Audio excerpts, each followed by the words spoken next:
in the guise of freedom of expression, no? I don't know if they really understand, no, kung ano yung distinction ng freedom of expression at saka yung probably violations that they have committed, no, in that particular right, no.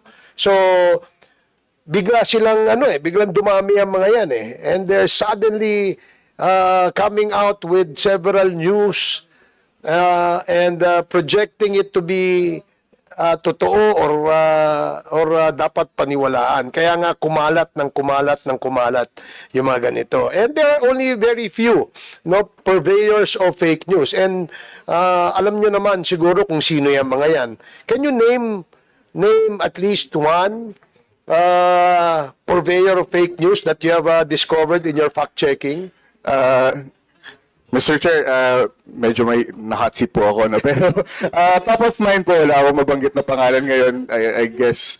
No, pero more on the narratives po kasi, no? We focus on the narrative. So, for example, the biggest narrative that we've seen, no, that has been disproven is let's say, the Marcos Gold, no? Na they are saying na may toneladang ginto when in fact, may mga previous na studies na nagpatunay na sukat lang, no, kung ilang ginto na ba yung na-discover at nahukay sa buong mundo. No? So marami pong ganong klaseng mga narratives na lumalabas. And also, specifically po, yung narratives na lumabas sa report na nilabas po na shinare namin dito noong nakaraang session po. So, are you a journalism graduate? Yes po, I am also studying, I'm also taking up masters ng journalism sa UST ngayon. Okay. And I graduated po sa letra ng AB. What is your take, what is your opinion on the purveyors of fake news in the social media? Bilang isang journalist na alam mo na meron kayong disiplina, meron kayong code of conduct, and meron dapat ethics, no, na sinusunod o pamantayan ang mga journalist. And then suddenly, you see a lot of purveyors of fake news in the social media. How do you feel as a journalist? As a real journalist, hindi yung mga pseudo-journalist. Honestly po, medyo mahirap siya sa aming trabaho, no? Kasi ako personally, for example, since we have a TikTok and YouTube channel, when I create explainer videos on fact-checking, and the investigative work that we do. Tapos minsan naka-classify ako as a vlogger and a purveyor also of fake news kasi may mga trolls na nagagalit sa akin when I do the work that I do. No, so it makes our job harder.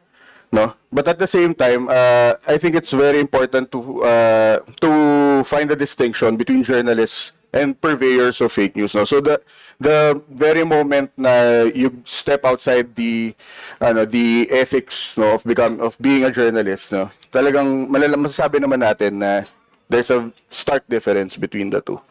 Okay, salamat sa information. I'd like to direct my questions now to the KBP, Mr. Chair. Attorney, tanong ko lang po, ilan na po ang members ngayon ng KBP? Mr. Chair, there are about networks of more than 110 already. 110. More than that. I don't know the can you elaborate further? 110 members or 110 Networks. Ano po ba yan? networks, yes. Although the number of stations reach about 500. But only 110 are members. The radio stations and TV stations are owned by the members. Okay. So it doesn't follow that if you have 500 members, 500 din yung number ng KBP. Tama po ba yun? Mr. Chair, the fact that we have more than 110 members doesn't mean to say that there are only 110 stations. There can be more stations because one member can have Ayan, several tama. stations. Yeah. Thank you for that information. So, yan po ba namo-monitor nyo yung kanilang mga broadcasts, no? Your KBP is monitoring radio and TV. Tama po ba? Not that won't be accurate. We rely on information given to us, and we investigate based on the information given to us or complaints. Yeah, but complaints on, say, personalities that are using networks. Kunyari, yung mga broadcaster, ganyan. Yes, Mr. Chair. For example, yung mga black timers. Okay. Sa mga black, I was going to that question actually. Yung mga black timers, no, na hindi naman membro ng KBP, but uses the network as their way of, say, maybe hitting on somebody. Hindi ho ba yan sakop ng KBP? Wala ho bang karampatang parusa yung network for allowing black timers to go overboard? Mr. Chair, the network is responsible for persons going on the air in their stations. And if it is regular, they should be accredited by the KBP. Okay. So black timers who go on the air regularly must have KBP accreditation.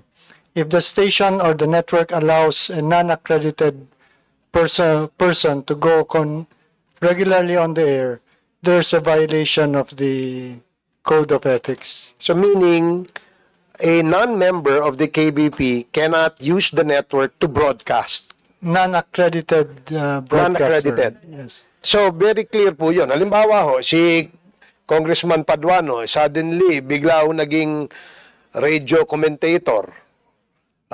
Nag-block time po siya sa isang radio station. And he starts hitting Congressman Manuel.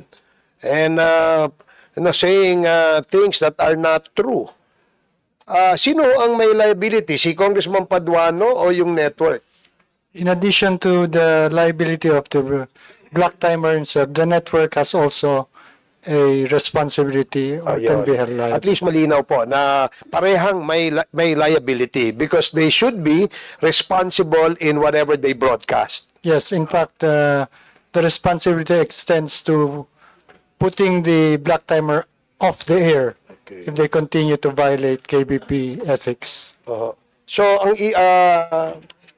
halimbawa ho, kasi ito, nagkaroon ho tayo na, kung naalala nyo, nung panahon na meron tayong COVID, marami hong mga lumalabas na mga information tungkol sa COVID eh. In fact, marami rin lumalabas na information na huwag kayong magpabakuna kasi pag nagpabakuna kayo, mamamatay kayo. So, it affected the program of the national government in the vaccination program for all our citizens, no? So, yun, kaya nga napakahalaga talaga na meron tayong regulasyon doon sa mga kasi maraming naggagaling-galingan diyan sa when they speak like a medical doctor even if they're not. When they speak, they speak like a member of the Supreme Court even if they're not lawyers. Some of them speak like, they're more popish than the Pope. Can you believe that? I mean, when they start speaking about certain issues, parang they speak with the authority na wala namang basihan. Kaya napakahalaga ho. Kayo po bilang KBP, ilang taon na po kayong chairman dyan, sir? Attorney? I'm not the chairperson, Your Honor. I'm the general counsel. You're the general counsel. And would you agree that there must be some sort of a regulatory policy in the use of the social media platforms in the country? I agree that there must be some form of self-regulation. Self-regulation, hindi yes. po government regulation. Yes, Your Honor. Okay. Of course, I'm sorry. The success of the KBP and the Ad Standards Council is founded on self-regulation. Membership is voluntary. That is why they voluntarily adhere to the Code of Ethics. There is, if they don't believe in it, they get out. Okay. But the point is, since it is self-regulation and voluntary in nature, there is more reason for the members to follow the rules. Okay, magandang point po yun, no? Because may dalawang schools of thought to. One is that the government must come up with a law regulating or a regulatory policy in the use of social media platforms. Sa inyo naman po, walang gobyerno kundi self-regulatory. Tama, ano?